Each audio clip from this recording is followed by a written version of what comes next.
तस्वीरें या जो दोनों मुद्दे यहां पर उपस्थित किए गए और वो भी उत्तर प्रदेश के भीतर, ये क्या बताता है? कोई किसी को कहता है कि भाई सूर्य नमस्कार करोगे तभी हम मानेंगे, उसमें कोई इस्लाम विरोधी नहीं है, आप दूसरे के धर्म को आप बता रहे हो। दूसरी तरफ गार्ड ऑफ ऑनर दिया जा रहा है, तो कहीं ना कहीं उस पर तो सवाल उठेंगे ना कि आखिरकार ये सारी चीजें एक के बाद एक क्यों हो रही है। कैसे राजनीतिक पार्टी के प्रवक्ताओं की बातों को सुन के तो अच्छा मनोरंजन होता है। काफी बेहतर मनोरंजन मेरा हुआ। मैं बड़े ध्यान से सुन रहा था, थोड़ा मैं डिप्रेशन में भी था, तो मैंने कहा चलिए एक अच्छा मनोरंजन हो गया। ये मैं देखिए, पुलिस प्रशासन के अगर मेंटल हेल्थ का इश्यू है तो क्यों है? वो इसलिए है क्योंकि जो पॉलिटिकल लीडरशिप है वो इतना प्रेशर, इतना दबाव हमारे पुलिस प्रशासन के ऊपर डालती है कि उनके पास मेंटल हेल्थ के इश्यू के अलावा दूसरा कोई इश्यू नहीं। अगर वहां पे ईमानदार ऑफिसर अगर काम कर रहा हो तो उसके पास या तो आत्महत्या कर ले, या फिर वो भ्रष्ट हो जाए, या फिर वो अपना काम छोड़ दे। आज की पॉलिटिकल लीडरशिप, और ये सारी पॉलिटिकल पार्टी के साथ है, असली प्रॉब्लम वहां पे ये जो मेंटल हेल्थ इशू का प्रॉब्लम है। हमारे जो जवान हैं 18-18 घंटे नौकरी करते हैं, वो 20-20 घंटे नौकरी करते हैं, उनको छुट्टियां नहीं मिलती हैं।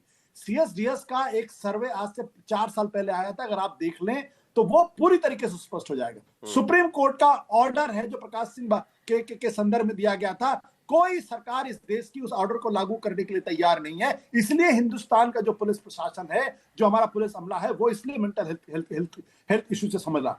दूसरी बात क्या है, अगर मेंटल हेल्थ की प्रॉब्लम है तो कथावाचक को बुलाने की क्या जरूरत है? वहां पे किसने कहा कथावाचक को बुला रहे? अरे भाई, साइकोलॉजिस्ट को बुलाइए, साइकियाट्रिस्ट को बुलाइए। जो साइंटिफिक तरीका है मेंटल हेल्थ के इश्यू को डील करने का, आप वो नहीं करना चाहते। आप धर्मांधता को बढ़ाना चाहते हैं, आप अंधविश्वास को बढ़ाना चाहते हैं। तो फिर ये जो सारे डिपार्टमेंट मेंटल हेल्थ से डील कर रहे हैं सबको बंद कर दीजिए, और सब जगह पे आप वहां पे धर्म गुरुओं को बैठा दीजिए। वो सुबह से शाम तक हिंदुस्तान के नागरिकों को वो सिखाएंगे। और तीसरी बात है, क्या बात करते हैं सूर्य नमस्कार की बात। अभी थोड़ी देर पहले मैंने सुना कि मुसलमान जो है वो चांद की उपासना करता। मैंने तो नहीं सुना चांद की उपासना करते हुए। मुसलमान तो सिर्फ अल्लाह की बात मानता है, और चांद सूर्य किसी की बात नहीं मानता है, वो तो सिर्फ अल्लाह की बात करता है।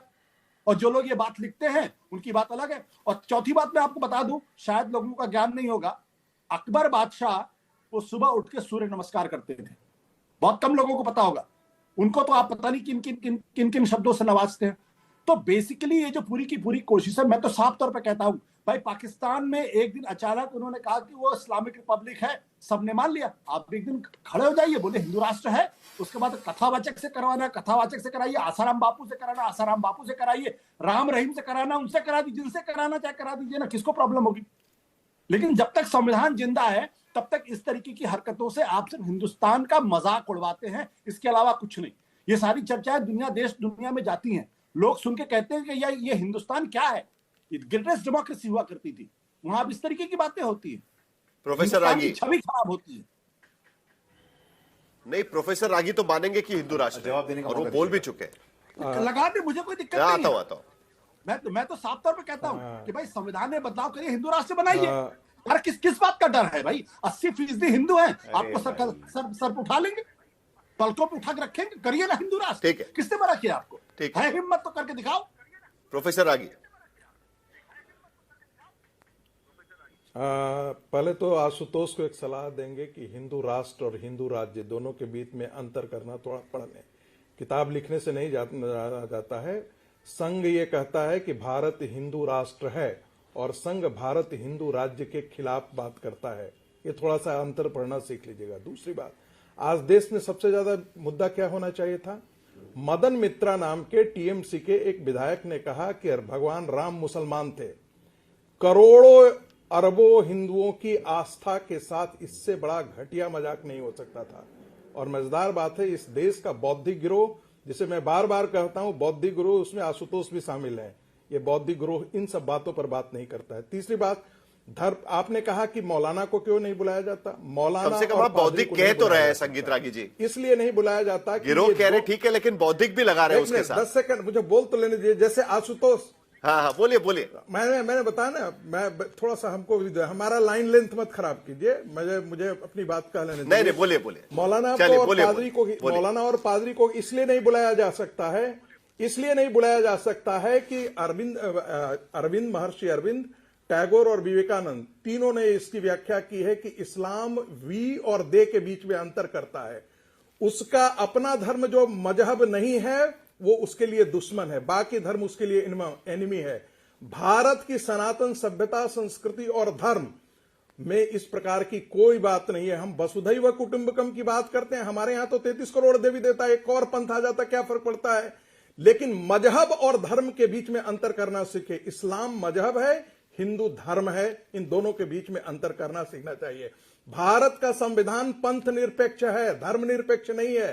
ये बार बार जोड़ करके कहता हूं। और आपको इतनी आपत्ति है, आप तो कहते हैं हम अरब के मुसलमान नहीं है, हम टर्की के मुसलमान नहीं है, हम आक्रांताओं के साथ नहीं है, हमारी तो गंगा जमुनी तहजीब है। अरे तहजीब है तो भारत का मुसलमान भारत की सभ्यता और संस्कृति से जुड़ेगा या अरब की सभ्यता और संस्कृति से जुड़ेगा।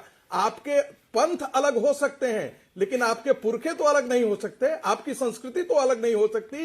ये तबलीगी जमात इसीलिए लाया गया था क्योंकि भारत के अंदर पंथ बदलने के बावजूद भी महिलाएं जो हैं वो बुर्का नहीं पहनती थी, तब वो सिंदूर लगाती थी, वो बिंदी लगाती थी, वो चूड़ियां पहनती थी। तो कट्टर इस्लाम इस देश में पैदा कैसा हो, इसीलिए देवबंद आया। कट्टर इस्लाम कैसे पैदा हो, इसीलिए उससे बड़ा कट्टर जो है वो तबलीगी जमात आया।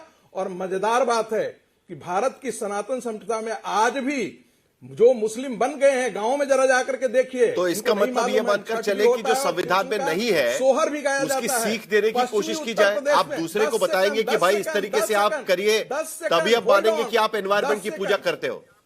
हाँ, 10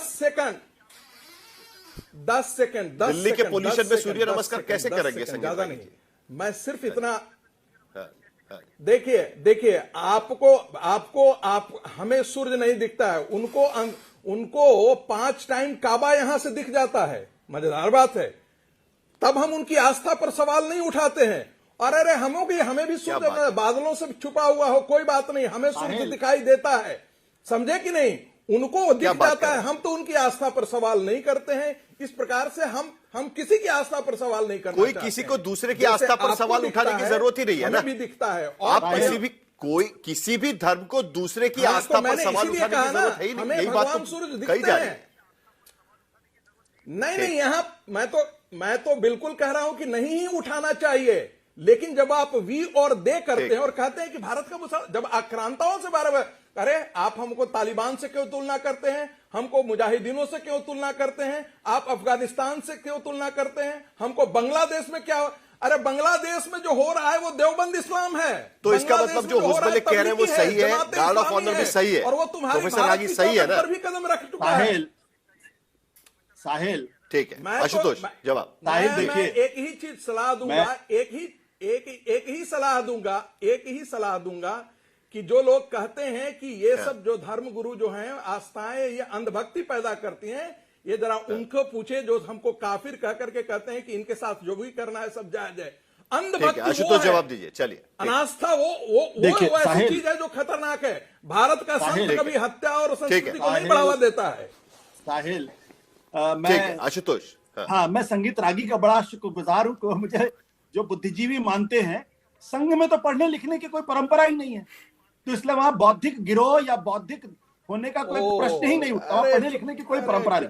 मैंने फिर आप बीच में कहता हूँ गिरोह को संघ में पढ़ने लिखने की परंपरा भाई, वो संघ में कहा पढ़ने लिखने की परंपरा है। सूचना कहता हूँ एक प्रकार का बौद्धिक गिरोह है, सोचना नहीं है, वहां सूचना क्या सोचना, दरबारी सूचना क्या सोचना, दरबारी संस्कृति के नायकों को, फिर आप दरबारी संस्कृति को, संगीत रागी क्यों ये दरबारी संस्कृति के साथ आप लोगों का पढ़ने लिखने से क्या लेना देना, आप लोगों का पढ़ने लिखने से क्या लेना, संघ का पढ़ने लिखने से क्या लेना देना, सूचना क्या के सोचना नहीं है, ये तो सीधी सब जानते, पूरी दुनिया को मालूम है, पूरी दुनिया को मालूम है।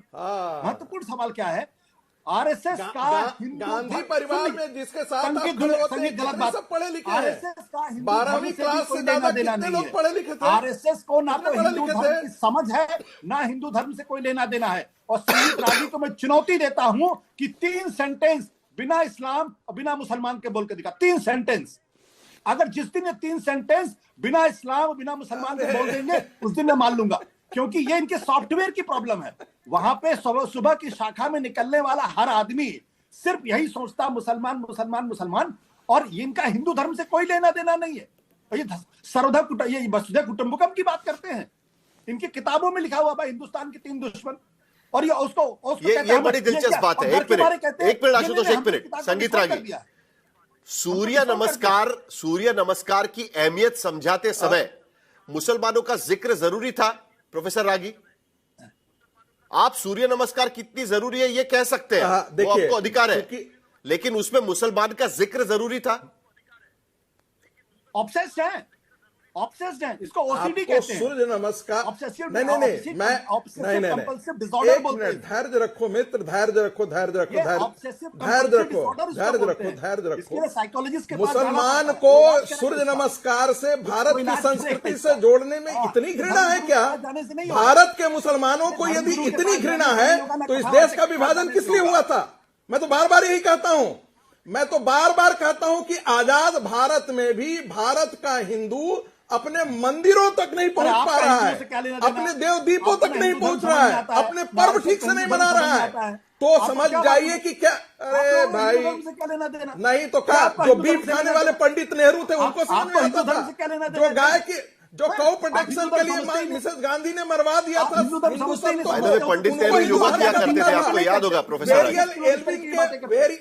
अरे भाई, पूरा नॉर्थ ईस्ट क्रिश्चियनों को बेच दिया पंडित नेहरू ने, उनको हिंदू धर्म का पता था। पंडित नेहरू को, चलिए जल्दी से आखिर में, पंडित नेहरू को न सनातन पता था। चलिए जरा एक मिनट आशुतोष, संगीत रागी, एक मिनट।